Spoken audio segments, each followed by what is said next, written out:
दोस्तों, अगर आप एक सेंट्रल गवर्नमेंट एम्प्लॉई हैं या गवर्नमेंट रूल्स को समझने में रुचि रखते हैं तो आज का वीडियो आपके लिए बेहद जरूरी है, क्योंकि आज हम बात करने जा रहे हैं 3 ऐसे महत्वपूर्ण कॉन्सेप्ट्स की, फी, ऑनोरेरियम और लोकल फंड, जिनका नाम तो आपने शायद कई बार सुना होगा, लेकिन क्या आप जानते हैं इनका सही मतलब, इनकी लीगल डेफिनेशन और इनसे जुड़े नियम क्या कहते हैं। इस वीडियो में हम आपको बताएंगे कि फी क्या होती है, ये किन कंडीशंस में दी जाती है, किन पेमेंट्स को फी नहीं माना जाता, और अगर किसी एम्प्लॉई को ज्यादा फी मिलती है तो उसे गवर्नमेंट को कितना हिस्सा जमा कराना पड़ता है। फिर बात करेंगे ऑनोरेरियम के रूल्स की, यानी वो एक्स्ट्रा पेमेंट जो किसी स्पेशल वर्क के लिए दी जाती है, लेकिन किन सिचुएशंस में ऑनोरेरियम नहीं दिया जा सकता, ये जानना भी उतना ही जरूरी है। और अंत में हम आपको विस्तार से समझाएंगे लोकल फंड का एग्जैक्ट मीनिंग, किन इंस्टीट्यूशंस के रेवेन्यूज लोकल फंड कहलाते हैं और प्रेसिडेंट की नोटिफिकेशन का इसमें क्या रोल होता है। सबसे खास बात यह है कि इस वीडियो में हमने हर टॉपिक को प्रैक्टिकल एग्जांपल्स के थ्रू एक्सप्लेन किया है, ताकि आप सिर्फ रूल्स ही नहीं बल्कि उन्हें रियल लाइफ सिचुएशंस में अप्लाई करना भी समझ सकें। तो चलिए शुरू करते हैं आज का ये डिटेल्ड और नॉलेज पैक्ड वीडियो बिना किसी स्किप के। सबसे पहले समझते हैं फंडामेंटल रूल 9 के सब रूल 6A के अनुसार फी की डेफिनेशन के बारे में। दोस्तों, फंडामेंटल रूल 9 के सब रूल 6A के अनुसार फी एक रिकरिंग या नॉन रिकरिंग पेमेंट होती है जो गवर्नमेंट एम्प्लॉई को प्राइवेट पर्सन, प्राइवेट बॉडी या लोकल फंड बॉडी से मिलती है, और ये payment consolidated fund of India या स्टेट या यूनियन टेरिटरी के फंड से नहीं आती। ये पेमेंट एम्प्लॉई को गवर्नमेंट इंटरमीडियरी के माध्यम से डायरेक्टली या इनडायरेक्टली दिया जा सकता है। मान लीजिए एक गवर्नमेंट एम्प्लॉई मिस्टर शर्मा को एक प्राइवेट ऑर्गेनाइजेशन ने एक बार के लेक्चर के लिए 8,000 रुपए की पेमेंट दी। अब ये पेमेंट किसी प्राइवेट सोर्स से आई है और गवर्नमेंट के कंसोलिडेटेड फंड से नहीं है, इसलिए ये फी मानी जाएगी। लेकिन यह समझना जरूरी है कि फी में कुछ चीजें शामिल नहीं होती हैं। जैसे कि अगर किसी गवर्नमेंट एम्प्लॉई की इनकम प्रॉपर्टी से हो रही है या उसे डिविडेंड या सिक्योरिटीज पर इंटरेस्ट मिल रहा है तो वो इनकम फी की डेफिनेशन में नहीं आएगी। इसी तरह अगर उसकी इनकम किसी लिटरेरी, कल्चरल, आर्टिस्टिक, साइंटिफिक या टेक्नोलॉजिकल एफर्ट से हो रही है या वो किसी स्पोर्ट्स एक्टिविटी में एमेटर के रूप में भाग ले रहा है तो उससे जो भी पैसा मिलता है वो भी फी नहीं माना जाएगा। लेकिन क्या आपको पता है कि फी पेमेंट में गवर्नमेंट ने एक लिमिट सेट कर रखी है? जी हां दोस्तों, अगर किसी गवर्नमेंट एम्प्लॉई को एक फाइनेंशियल ईयर में 5,000 रुपए से ज्यादा फी मिलती है तो जब तक गवर्नमेंट ने उसको स्पेसिफिकली एग्जेम्प्ट न किया हो तब तक 5,000 रुपए से ज्यादा जो भी अमाउंट होगा उसका 1/3 हिस्सा गवर्नमेंट के कंसोलिडेटेड फंड में डिपॉजिट करना होता है। लेकिन एक कंडीशन यह भी है कि उसके पास जो रकम बचेगी वो 5,000 रुपए से कम नहीं होनी चाहिए। मतलब अगर उसने 8,000 रुपए फी अर्न की तो 3,000 रुपए में से 1/3 हिस्सा यानी 1,000 रुपए फंड में जमा होगा और 7,000 रुपए उसके पास बचेगा जो 5,000 रुपए से कम नहीं है, तो ठीक है। लेकिन कुछ सिचुएशंस ऐसी भी होती है जहां गवर्नमेंट एम्प्लॉई पूरा फी अमाउंट बिना किसी स्पेशल परमिशन के अपने पास रख सकता है। जैसे अगर एक बार मिलने वाली नॉन रिकरिंग फीस 5,000 रुपए तक है या हर साल मिलने वाली रिकरिंग फी 5,000 रुपए तक है तो उसे पूरा अमाउंट रखने के लिए किसी परमिशन की जरूरत नहीं होती। इसके अलावा गवर्नमेंट एम्प्लॉई ने कानून या गवर्नमेंट के ऑर्डर के तहत किसी ड्यूटी को अपने ऑफिशियल कैपेसिटी में की हो। इसी तरह अगर कोई मेडिकल ऑफिसर सिविल एम्प्लॉयमेंट में है और उसने प्रोफेशनल अटेंडेंस के अलावा कोई सर्विस दी है तो उसे जो फी मिलती है वो भी उसके पास रह सकती है जब तक प्रेसिडेंट उसके खिलाफ कोई स्पेशल ऑर्डर न दे। अगर गवर्नमेंट एम्प्लॉई को किसी university, chartered accountants institute, PSU या ऑटोनोमस बॉडी के एग्जाम रिलेटेड सर्विसेज या लेक्चर देने के लिए फीस मिलती है तो गवर्नमेंट एम्प्लॉई वह पूरी रख सकता है। जैसे मान लीजिए एक गवर्नमेंट एम्प्लॉई मिस्टर शर्मा, यही 8,000 रुपए की पेमेंट उन्हें किसी यूनिवर्सिटी या PSU से एग्जाम पेपर चेक करने के लिए मिली होती जो गवर्नमेंट से पूरा या अधिकतर फंड लेती है, तो ये फी वो बिना कोई हिस्सा जमा किए पूरी रख सकते थे, क्योंकि ऐसी बॉडीज से मिलने वाली फी पूरी तरह से रिटेन करने की अनुमति है। दोस्तों, कुछ केसेस ऐसे भी होते हैं जहां गवर्नमेंट सर्वेंट बिना परमिशन के फीस एक्सेप्ट कर सकता है, जैसे किसी ऐसे राइटिंग के लिए पब्लिक कंपटीशन में मिलने वाला रिवॉर्ड, किसी क्रिमिनल की गिरफ्तारी या किसी स्पेशल सर्विस के लिए मिलने वाला रिवॉर्ड जो जस्टिस सिस्टम में दिया गया हो, या किसी एक्ट, रूल या रेगुलेशन के तहत मिलने वाली रिवॉर्ड अमाउंट। इसके अलावा कस्टम्स या एक्साइज लॉ के अंडर मिलने वाला रिवॉर्ड या ऐसे फीस जो किसी स्पेशल या लोकल लॉ के अंडर या गवर्नमेंट ऑर्डर के तहत ऑफिशियल ड्यूटी के लिए मिले, वो सब परमिशन के बिना रख सकते हैं। और जब भी किसी गवर्नमेंट एम्प्लॉई को फी लेने की परमिशन दी जाती है तो जो अथॉरिटी उसको सैंक्शन कर रही है उसे यह लिखित रूप में दर्ज करना होता है कि फंडामेंटल रूल 11 के जनरल प्रिंसिपल्स का ध्यान रखा गया है और जिस सर्विस के बदले में फी दी जा रही है वो सर्विस उसके नॉर्मल ऑफिशियल ड्यूटीज में किसी भी तरीके का नुकसान किए बिना की गई है। इसके साथ साथ अथॉरिटी को यह भी बताना होता है कि फी देने के लिए क्या जस्टिफिकेशन था, यानी किस वजह से एक्स्ट्रा पेमेंट देना जरूरी था। अब समझते हैं फंडामेंटल रूल 9 के सब रूल 9 के अनुसार ऑनोरेरियम की डेफिनेशन के बारे में। दोस्तों, फंडामेंटल रूल 9 के सब रूल 9 के अनुसार ऑनोरेरियम एक रिकरिंग या नॉन रिकरिंग पेमेंट होता है जो किसी गवर्नमेंट एम्प्लॉई को उसके द्वारा किए गए किसी स्पेशल वर्क के लिए दिया जाता है। ऑनोरेरियम देने के लिए कुछ कंडीशंस फुलफिल करनी होती है। इसमें फर्स्ट कंडीशन यह है कि गवर्नमेंट एम्प्लॉई द्वारा किया गया काम स्पेशल नेचर और ओकेजनली होना चाहिए हो, मतलब रेगुलर रूटीन ड्यूटी ना हो। सेकंड कंडीशन यह है कि वो काम या तो बहुत ही मेहनत वाला हो या उसका इंपॉर्टेंस इतना हो कि उसके लिए एक स्पेशल रिवॉर्ड देना जस्टिफाइड हो। थर्ड कंडीशन यह है कि ऐसा काम करने से पहले गवर्नमेंट से प्रायर अप्रूवल लेना जरूरी होता है और ऑनोरेरियम की अमाउंट पहले से तय करनी होती है। फोर्थ कंडीशन यह है कि पेमेंट हमेशा कंसोलिडेटेड फंड ऑफ इंडिया या किसी स्टेट या यूनियन टेरिटरी के फंड से होनी चाहिए। और फिफ्थ कंडीशन यह है कि सैंक्शन देने वाले ऑफिसर को यह लिखित में रिकॉर्ड करना होता है कि जिस काम के लिए ऑनोरेरियम दिया जा रहा है उसका नेचर ऐसा है कि बिना एक्स्ट्रा रिम्यूनरेशन के वो काम संभव नहीं था। इसका मतलब यह है कि जब गवर्नमेंट खुद किसी एम्प्लॉई को कोई एक्स्ट्रा काम देती है जो उसके रोज के काम से अलग है और वो काम या तो बहुत मेहनत वाला है या स्पेशल मेरिट का है, तो उसके बदले में जो पेमेंट दी जाती है उसे ऑनोरेरियम कहते हैं। पोस्टल डिपार्टमेंट में जो ओवरटाइम अलाउंस या एक्स्ट्रा ड्यूटी अलाउंस दिया जाता है उसे भी रिकरिंग ऑनोरेरियम माना जाता है, क्योंकि ये भी ओकेजनल और मेहनत वाले काम के लिए दिया जाता है। दोस्तों, अब बात करते हैं कि ऑनोरेरियम कब नहीं मिलेगा।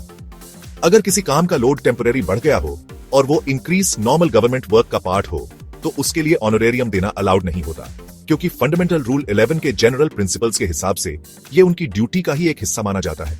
इसी प्रकार ऐसे अधिकारी जो किसी नए कंपनी या कॉर्पोरेशन को एस्टैब्लिश करने में लगे हुए होते हैं और वो काम उनके नॉर्मल ड्यूटीज का ही पार्ट है तो उन्हें भी ऑनोरेरियम नहीं मिलता, चाहे वो काम ऑफिस आवर्स के बाद भी कर रहे हो। और अगर किसी काम के लिए ऑलरेडी ओवरटाइम अलाउंस दिया जा चुका है तो उसी काम के लिए दोबारा ऑनोरेरियम भी नहीं दिया जा सकता। इसी तरह अगर कोई गवर्नमेंट एम्प्लॉई एक सैंक्शन पोस्ट का एक्स्ट्रा काम करता है तो उसके लिए भी ऑनोरेरियम देना सही नहीं माना जाता, क्योंकि वो काम परमानेंट नेचर का होता है, न कि ओकेजनल। चलिए इसे एक एग्जाम्पल से समझते हैं, जिसमें एक सेक्शन ऑफिसर ने अपने नॉर्मल काम के अलावा 2 महीने तक दूसरे सेक्शन ऑफिसर की ड्यूटी भी करी और हेड ऑफ डिपार्टमेंट ने उसे 1000 रुपए पर मंथ का ऑनोरेरियम सैंक्शन किया। लेकिन इस केस में ये याद रखना होगा कि अगर किसी सैंक्शन पोस्ट का काम किसी को दिया गया हो तो वो काम ओकेजनल नहीं माना जाता, इसलिए ऐसे केसेस में ऑनोरेरियम देना टेक्निकली सही नहीं होता। दोस्तों, ऑनोरेरियम और फी में डिफरेंस समझना भी जरूरी है और ये डिफरेंस पेमेंट के सोर्स से तय होता है। यानी अगर payment consolidated fund of India, state या यूनियन टेरिटरी फंड से की गई है तो उसे ऑनोरेरियम कहते हैं, लेकिन अगर पेमेंट किसी प्राइवेट सोर्स से आई हो तो उसे फी माना जाता है। ऑनोरेरियम के केस में गवर्नमेंट उस अमाउंट का कोई हिस्सा नहीं लेती, जबकि फी के केस में कई बार एम्प्लॉई को एक फिक्स्ड अमाउंट वापस गवर्नमेंट के अकाउंट में जमा करना पड़ता है। चलिए एक और एग्जाम्पल से समझते हैं।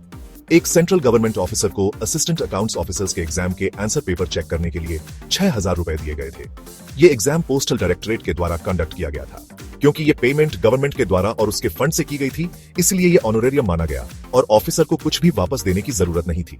लेकिन अगर वही 6000 रुपए किसी प्राइवेट कॉलेज या किसी ऐसे ऑटोनोमस बॉडी के द्वारा दिए गए होते जो गवर्नमेंट से पूरी तरह या अधिकांश रूप से फंड नहीं होती, तो उस केस में इस पेमेंट को फी माना जाता और सप्लीमेंट्री रूल 12 के अनुसार ऑफिसर को 1000 रुपए का 1/3 गवर्नमेंट के फंड में वापस जमा करना पड़ता।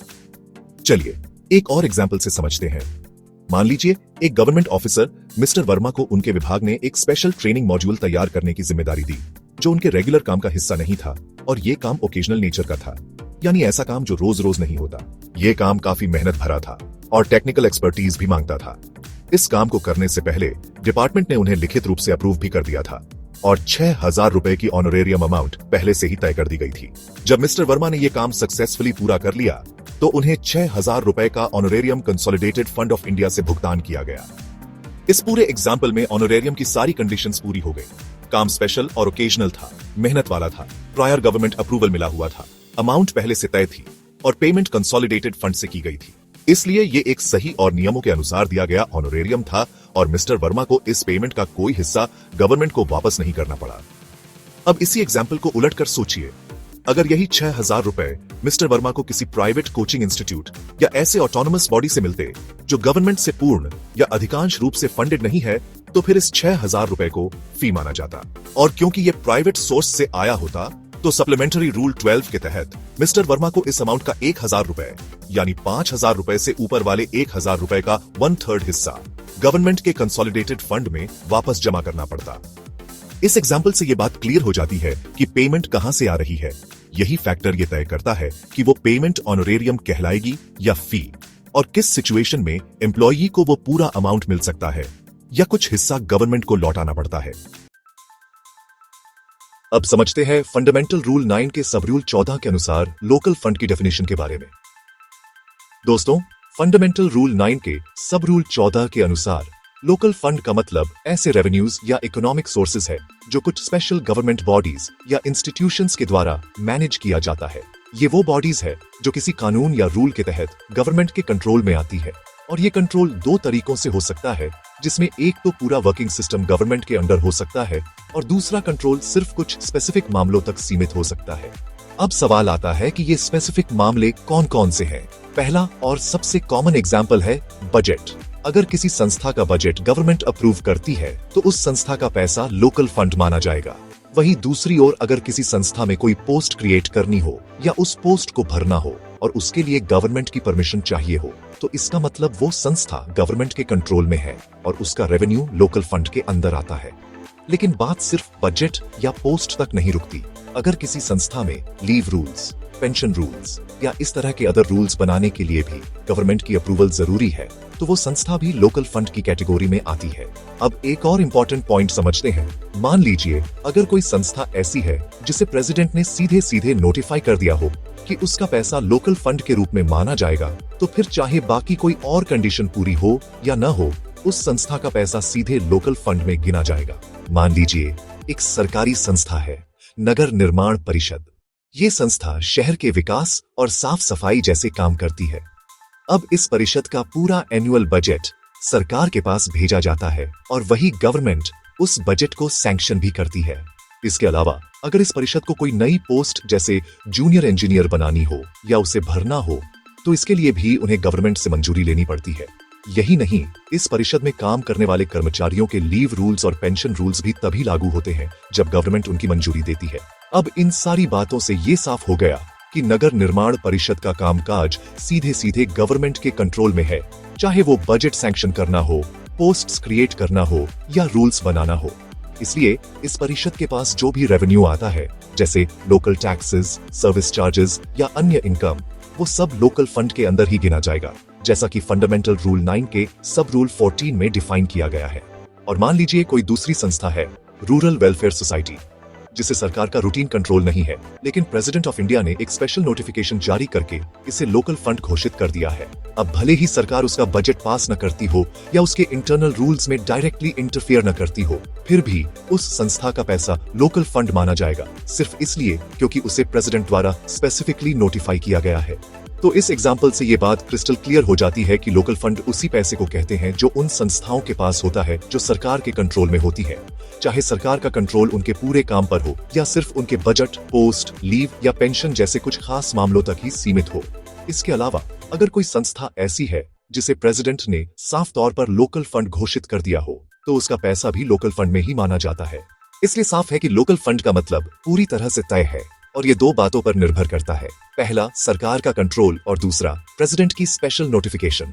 इन्हीं के आधार पर तय होता है कि किसी संस्था का पैसा लोकल फंड में आएगा या नहीं। दोस्तों, उम्मीद है कि आपको आज का वीडियो फी, ऑनरेरियम और लोकल फंड के कॉन्सेप्ट्स को समझने में मददगार लगा होगा। हमने कोशिश की है कि हर पॉइंट को सिंपल लैंग्वेज में समझाया जाए और प्रैक्टिकल एग्जाम्पल्स के जरिए आपको रियल लाइफ क्लैरिटी भी दी जाए। अगर आपको यह वीडियो इंफॉर्मेटिव लगा हो तो इसे लाइक करना ना भूलें और अपने उन साथियों के साथ जरूर शेयर करें जो गवर्नमेंट सर्विस में हैं या इससे जुड़े रूल्स को समझना चाहते हैं। अगर आपके मन में अब भी कोई सवाल रह गया है तो आप नीचे कमेंट सेक्शन में पूछ सकते हैं। हम पूरी कोशिश करेंगे कि आपके सवालों का जवाब दिया जाए। और ऐसे ही गवर्नमेंट रूल्स को आसान भाषा में समझने के लिए चैनल को सब्सक्राइब जरूर करें और बेल आइकॉन दबाएं ताकि आगे आने वाली हर जानकारी आप तक समय पर पहुंचे। मिलते हैं अगले वीडियो में एक और यूजफुल जानकारी के साथ। धन्यवाद।